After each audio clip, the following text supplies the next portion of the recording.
Sorry, কি উদ্দেশ্যে আজকে আমরা এটা করছি? আজকে আন্তর্জাতিক মে দিবস, শ্রমিক দিবস।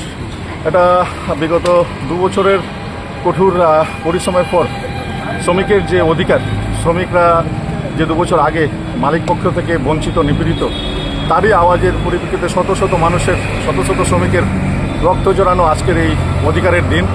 সেই অধিকারে বলা ছিল 8 ঘন্টা বিনোদন, 8 ঘন্টা কাজ এবং 8 ঘন্টা আমাদের ধর্ম। সেই ক্ষেত্রে দাবিগুলো আজও 2 বছর, 200 বছর, 250 বছর পরও আজও যা মালিক পক্ষ শ্রমিক পক্ষকে, শ্রমিক শ্রেণীকে নানানভাবে নিপীড়িত করা।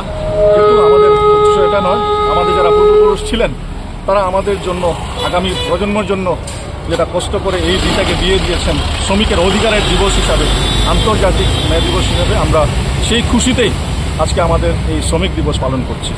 আপনার উদ্যোগটা কি? আমাদের এটা হচ্ছে আমাদের প্রফেশনাল সেলস রিপ্রেজেন্টেটিভ ইউনিয়ন, উত্তর পূর্বাঞ্চলে একটা অনৈতিক রাজনৈতিক সংস্থা, যেটা অরাজনৈতিক সংস্থা, যেটা আপনার শ্রমিক স্বার্থে 40 বছর ধরে কাজ করে আসছে।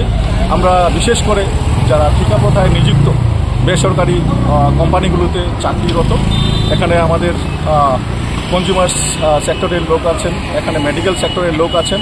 সেই ক্ষেত্রে আমাদের এই আজকের এই মে দিবসের, শ্রমিক দিবসের যেটা সফলতা, তাই উদযাপন আমরা করছি। আমরা আনন্দে আমাদের এই অধিকার অর্জনের দিনটাকে আমরা উদযাপন করছি।